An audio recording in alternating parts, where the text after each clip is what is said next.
As New Orleans approaches its tricentennial, we asked one question: preservation or progress?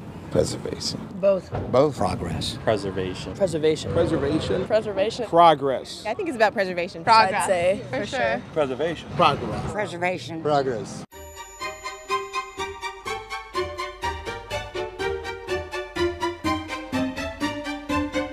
We're not taking away from all the elements of New Orleans. You know, you got to preserve what you have, but that will help your progress later. Progress doesn't mean that you have to destroy one to get the other. I would say progress, we're not doing too well. We're way behind.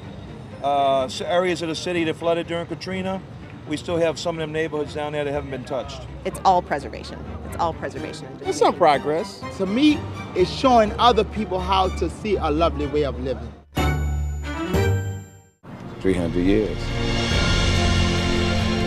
In a historic city like New Orleans, preservation is a must. Century-old homes, rows of historic live oaks, and the oldest continuously running streetcar line in the world. But you don't make it 3 centuries without a great deal of progress. In order for the city to expand, we needed a modern transportation system and new technology to protect us from ever-present threats.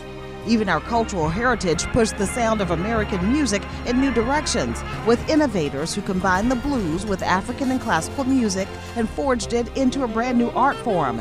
Yet there has still always been a tension here between moving forward and preserving what already exists. Even 300 years ago, the brand new city of New Orleans was hit by fires, floods, and epidemics of yellow fever.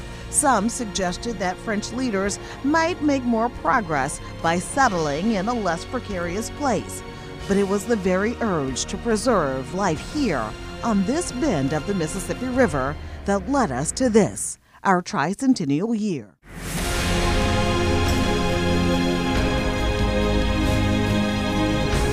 So join us as we take you up close and personal with some of the people who are working to hold on to our historic charm and those whose lasting legacy helped the city make great strides forward.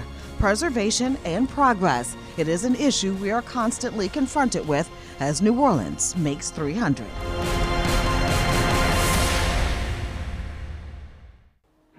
Hi, I'm Gina Swanson. In the 1700s, the young city of New Orleans was devastated by fire not once, but twice. The 1800s saw epidemic yellow fever threaten the population. There was the Great Flood in the 1900s. In 2005, there was Katrina. In each case, we had to figure out the way forward while still holding on to our unique way of life.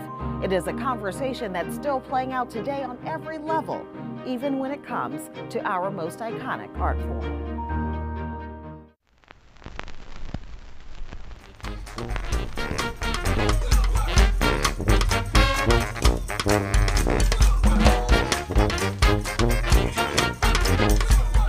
It is perhaps our most important and recognizable contribution to American culture, a uniquely New Orleans art form. Music that draws visitors from around the world. Rhythm that gets under your skin and sinks into your soul. It is intoxicating, it is improvisational, it is jazz, and it is disappearing from many of the sidewalks, stoops, street corners, and neighborhood lounges that helped it gain prominence. Right now we're in the heart of Uptown, at the corner of Washington and Baronne at the famous Verrett's Lounge.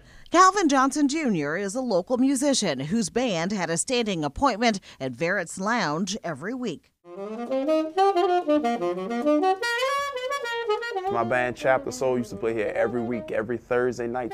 The funk soul fusion was a draw for the lounge, but just recently it was a nuisance to some of the area's new neighbors. The reason we stopped playing here was because 1 or 2 newcomers came to the neighborhood, new homeowners came to the neighborhood from out of town, and they decided that the reasons that they loved the city and that they loved the neighborhood also became the reasons that they didn't want to live next to a barroom and a lounge, which was the live music. And so they became habitual complainers and habitually called the NOPD and filed noise complaints against this place. But the streets of New Orleans have always been filled with noise, and apparently it's always been a complaint. The City Council's first noise ordinance passed back in the 1840s. It dealt with horn blowing by carriage drivers. In the 1850s, the council passed an ordinance that made it unlawful to beat a drum, blow a horn, or sound a trumpet in any street or public place within city limits. An ordinance that was rarely enforced, especially in black neighborhoods where much of the burgeoning music culture was located. Even our most famous native son, Louis Armstrong, used to sing on the street corners for pennies. Stars were most certainly born in the neighborhoods of New Orleans, on the streets of New Orleans as well. The city wants to monetize and commodify this music, but the music is for the people. Preserving the street music and neighborhood venues is part of our cultural character. As the city makes strides forward, what's the best way to hold on to such an important legacy? That's where MACNO comes in, the Music and Culture Coalition of New Orleans. One of the fights that we're trying to fight is for the cultural bearers of New Orleans. We're fighting for the musicians, for the Mardi Gras Indians, for the second liners, for the street buskers. It's also a fight for his very livelihood. Back at Verrett's Lounge, the complaints beat out the culture. Yeah, the music had to stop as well because of that. Their license was revoked. One less live music venue, one more reason for Johnson and others to fight for preservation of our musical heritage. Beyond the music that defines us, they're also defining moments, and sometimes making strides forward can bring out the worst of human nature, like in November of 1960. A black car pulled up in front of the house, and it was the U.S. Marshals coming to pick us up. Once we turned the corner, it was a mass of people that I thought was standing out there waiting for a parade.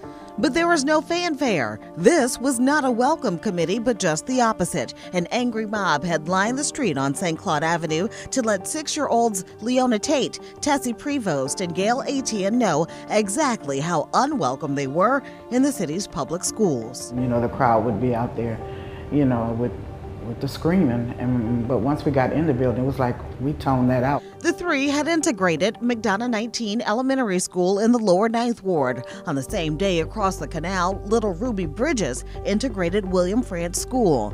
This was some 6 years after the landmark Brown versus Board of Education case, but not enough time for white citizens to accept the decision. The Supreme Court ruled that separate public schools for black and white students was unconstitutional.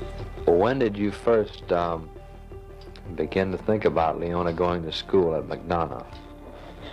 Well, after we had got the application in full of mean, and so after she passed the test, well, that's what gave me the idea she was going. I can kind of remember talking to another white girl, and it was like I didn't even exist. She didn't look at me, she didn't answer me, she didn't even move. She just kept doing whatever she was doing. So by the end of that day, all those students were gone. The parents had pulled them out. We were the only 3 students for a year and a half in that entire building. While Tate and others had the school to themselves, they were always under the watchful eye of U.S. Marshals, police, and their teacher. Even at recess, they never got a break. We were not able to roam around. We couldn't play in the yard. We had to bring our food and beverages with us.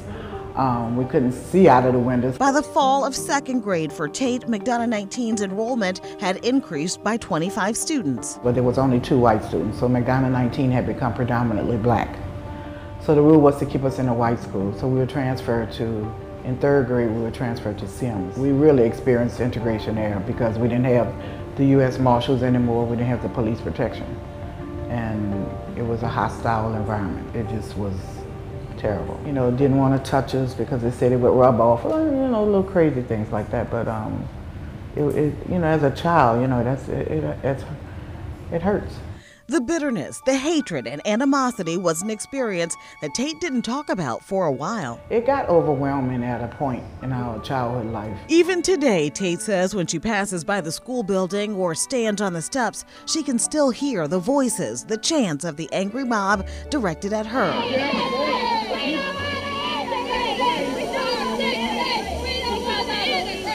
But in the civil rights era, that is what progress sounded like. It was progress because, you know, now students have the ability to go wherever they want, you know, whether it's a white school or black school, but you know, all our schools should be desegregated now, you know, but I see a lot of that not happening right now. When I visit schools, they're predominantly black or they're predominantly white. Tate wants students today to know what she and others endured so they could have equal access to a quality education. You need to understand the past so that they'll respect it a little more.